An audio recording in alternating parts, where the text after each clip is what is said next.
নমস্কার, আমি মিলন স্যার। পাল একাডেমি সেন্টারে তোমাদের সকলকে জানাই স্বাগত। আজকে তোমাদের কাছে আমি একটি গুরুত্বপূর্ণ টপিকস নিয়ে চলে এসেছি। তোমরা যদি একটু খেয়াল করো তাহলে দেখতে পাবে যে আমি বোর্ডে একটু লিখে রেখেছি।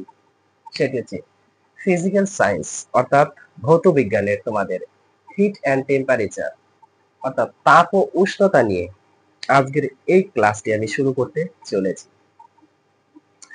আমরা বেশি সময় নষ্ট করব না, আমরা কথা বাড়াবো না, যেহেতু আমাদের আজকের অধ্যায়টি হচ্ছে হিট অ্যান্ড টেম্পারেচার, তাপ এবং উষ্ণতা।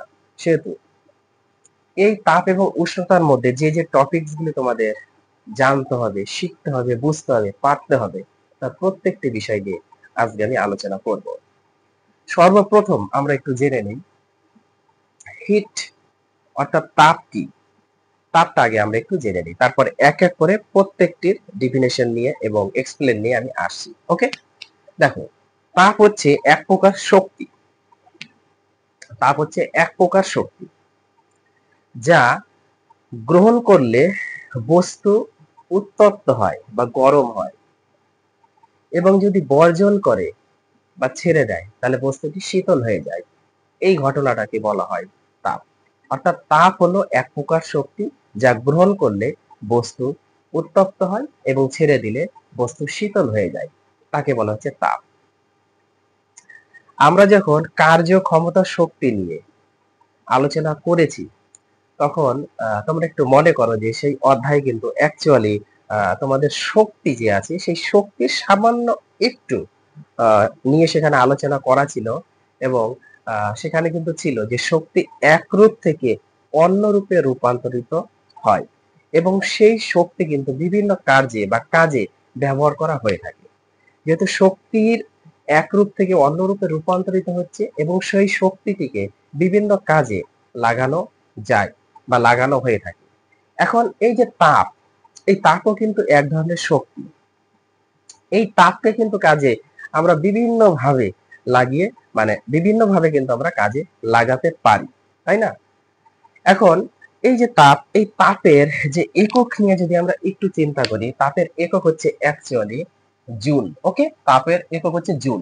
এখন এই এক জুল ইকুয়াল টু 0.24 ক্যালোরি। ওকে, এক জুল ইকুয়াল টু 0.24 ক্যালোরি।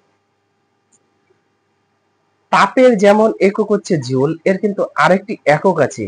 এই এককটি কিন্তু তোমাদের মনে রাখতে হবে। অনেক সময় তোমাদের তাপের একক কিন্তু ক্যালোরি দিয়েও করা হয়ে থাকে।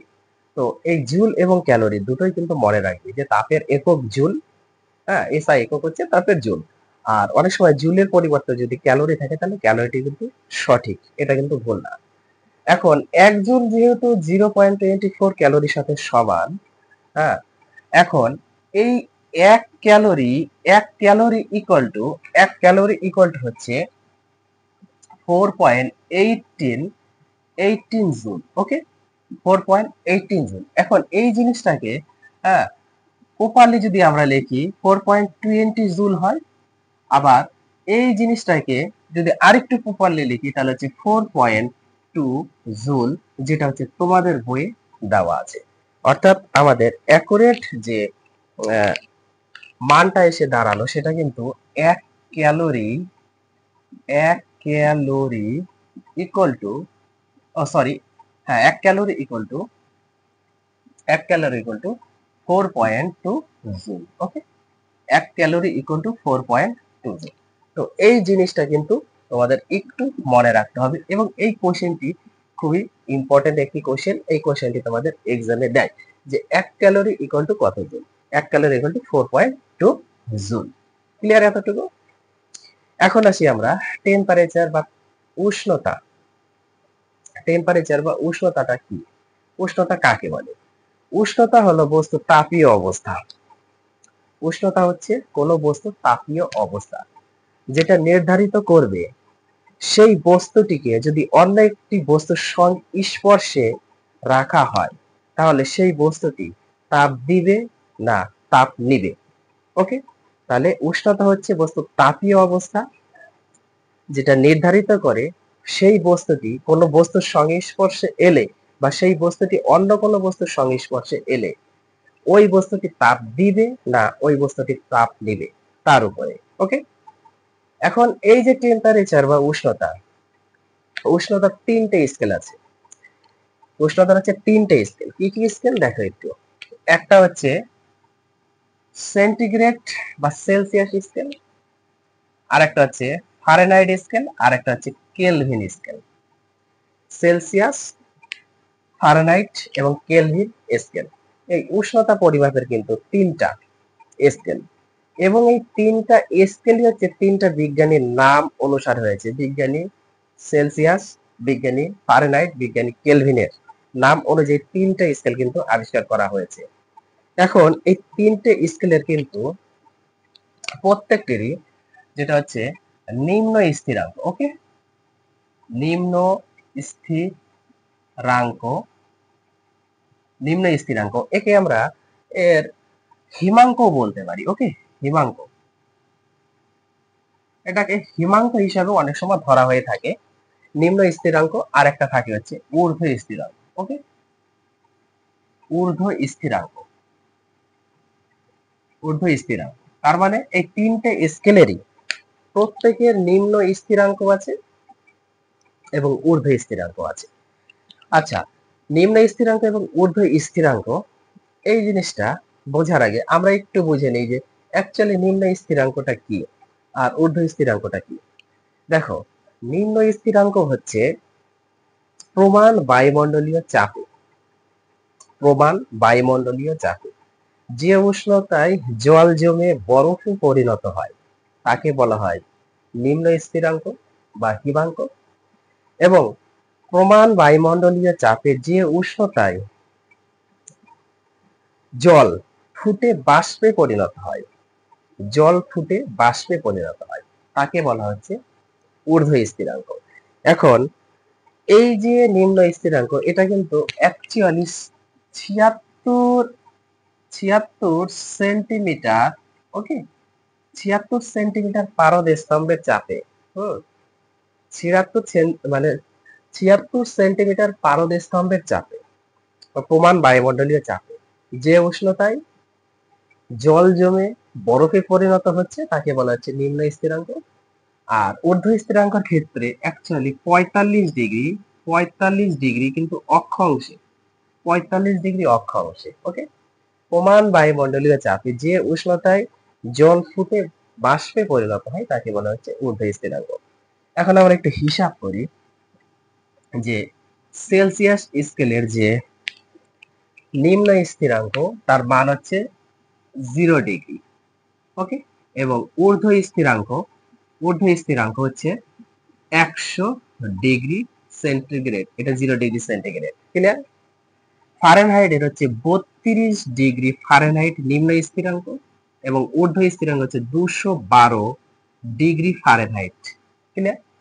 কেলভিনের যদি আমরা হিসাব করি তাহলে 273 ডিগ্রি কেলভিন, আর ঊর্ধ্বটা হচ্ছে 373 ডিগ্রি কেলভিন। ওকে, এখন এই দুটো স্কেল যে আমরা পেলাম, ঊর্ধ্ব স্থিরাঙ্ক এবং নিম্ন স্থিরাঙ্ক পেলাম না, প্রত্যেকটা তিনটা স্কেলেরই এই স্কেলের মধ্যে যে একটা ব্যবধান তৈরি হবে, ব্যবধান মানে হচ্ছে ঊর্ধ্ব স্থিরাঙ্ক থেকে যদি আমরা নিম্ন স্থিরাঙ্কটা বাদ দিই, প্রত্যেকটা ঠিক আছে,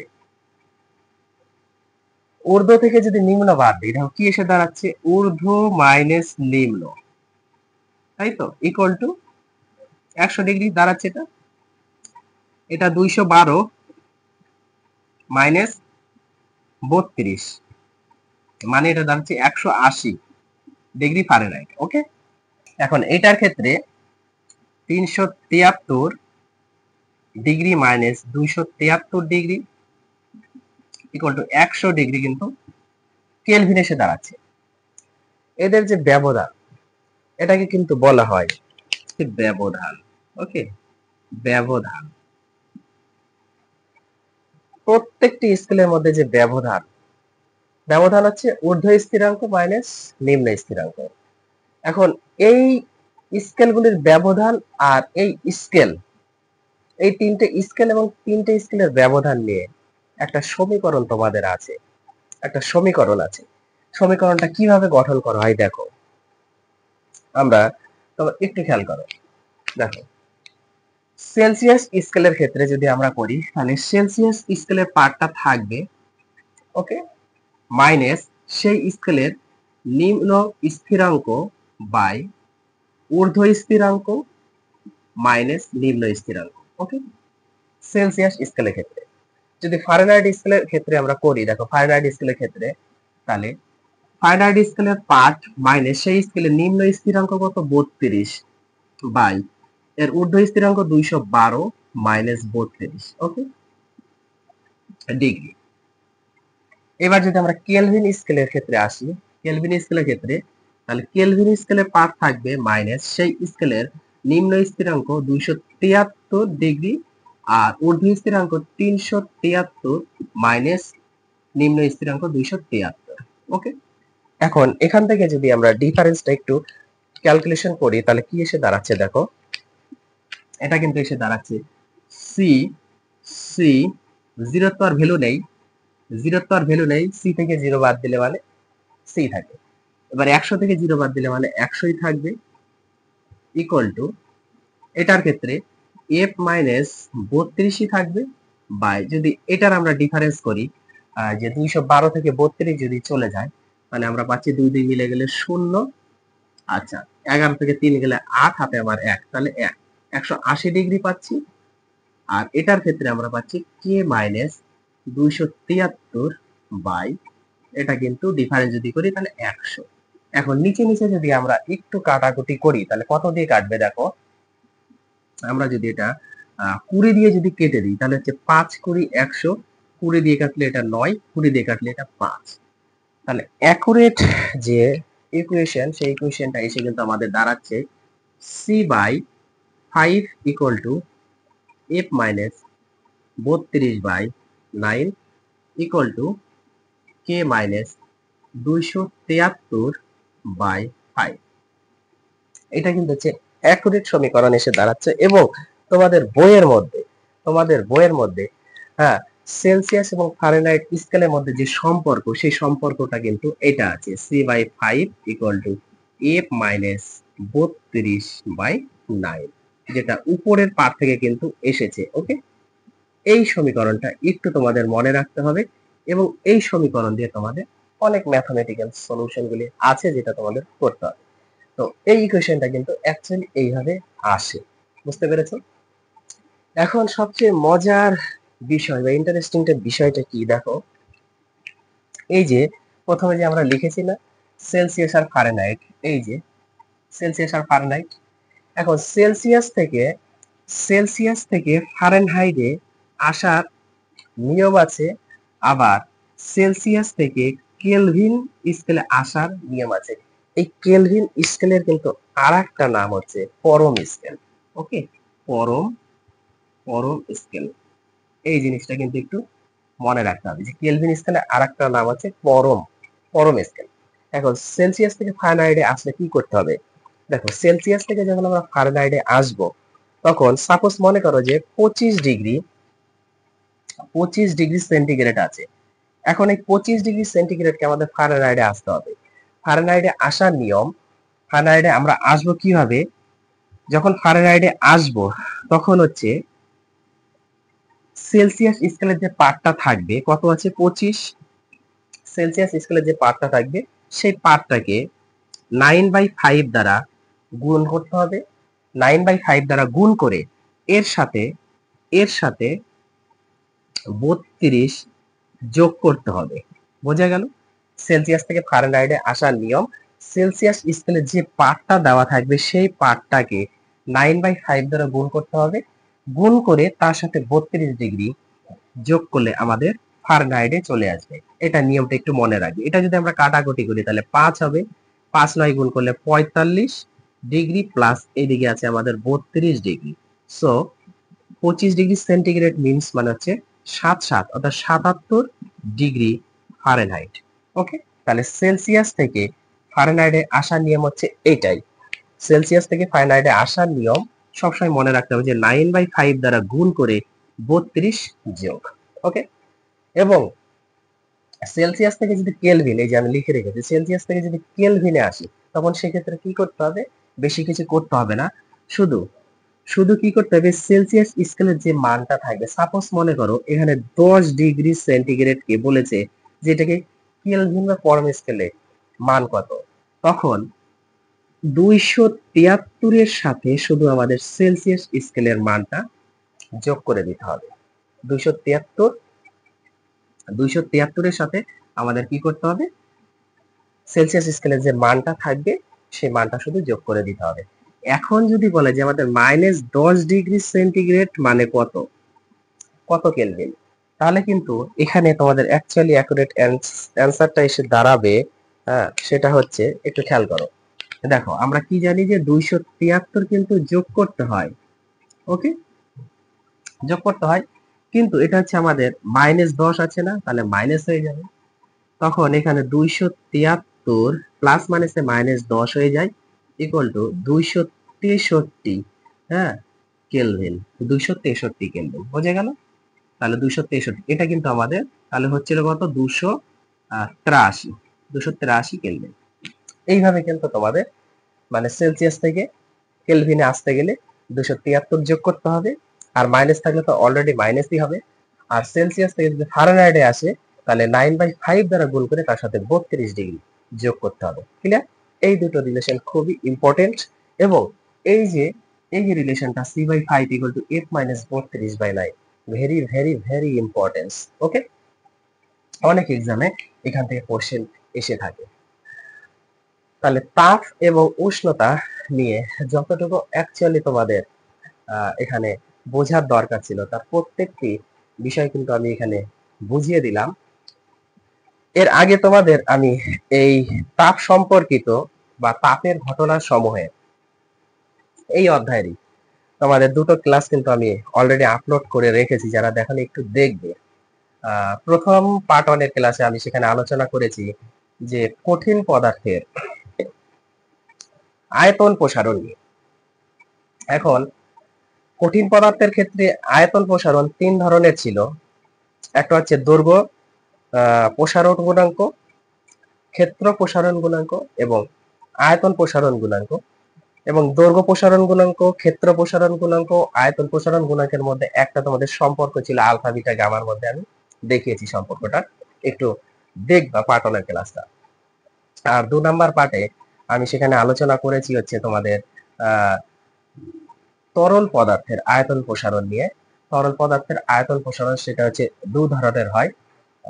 একটা হচ্ছে তরলের আপাত আয়তন প্রসারণ গুণাঙ্ক, আর একটা হচ্ছে তরলের প্রকৃত আয়তন প্রসারণ গুণাঙ্ক। আপাত আয়তন প্রসারণ হচ্ছে গামা এ, আর যে প্রকৃত প্রসারণ গুণাঙ্ক সেটা হচ্ছে গামা আর। এখানে গামা এ গামা আর এর মধ্যে একটা রিলেশন ছিল যে গামা আর ইকুয়াল টু তোমাদের গামা এ প্লাস গামা বি, সেটা আমি দেখিয়েছি। তো এই দুটো ক্লাস একটু অ্যাটেন্ড করবা। আর এই পার্টটা যেহেতু তোমাদের অ্যাকচুয়ালি মাধ্যমিক লেভেলের জন্য, কিন্তু এই পার্টটা নেই, তো এই পার্টটা নেই জন্য যে ছেড়ে দিতে হবে। তো মেন টপিকস হচ্ছে এখান থেকেই তোমাদের শুরু হয় অ্যাকচুয়ালি হিট অ্যান্ড টেম্পারেচারের এই ঘটনাগুলো তোমাদের একটু জানতে হবে, জানার পরে তোমাদের ওই পার্টগুলা। ওকে, তো আমি সর্বপ্রথম তোমাদের সিলেবাস ভিত্তিক দিয়েছি, তো এই পার্টটা হচ্ছে খুবই ইম্পর্টেন্ট পার্ট। এখান থেকে তোমাদের অনেক ম্যাথমেটিক্যাল সলিউশন গুলি থাকবে, একটু গুরুত্ব দিয়ে ক্লাসগুলো দেখতে থাকো। আর তোমাদের আরেকটা পার্ট বাকি আছে, সেটা হচ্ছে বায়বীয় বা গ্যাসীয় পদার্থের মানে আয়তন প্রসারণ নিয়ে আরেকটা ক্লাস বাকি আছে, তো আমি সেখানে দিব। তারপরে এই অধ্যায় তোমাদের আরেকটু বাকি আছে, যেটা হচ্ছে আপেক্ষিক তাপ, জল সম নিয়ে কিছু কথা আছে, তো সেখানে আমি আপেক্ষিক তাপ এবং জল সম মানে আমি চাইছি যে এই দুটো একসঙ্গে আমি একটা ক্লাস করব। আর যেটা আমাদের বায়বীয় পদার্থ বা গ্যাসীয় পদার্থ যেটা আছে সেটা আলাদা একটা, তো সেপারেটলি আমি ক্লাস দেওয়ার চেষ্টা করছি। তো অলরেডি আজকের ক্লাস দিয়ে 3টে ক্লাস হয়ে গেল, তোমরা একটু দেখো। আমি আবার আসবো পরবর্তী পার্ট নিয়ে, তাহলে আজকের মতো এখানে শেষ করছি।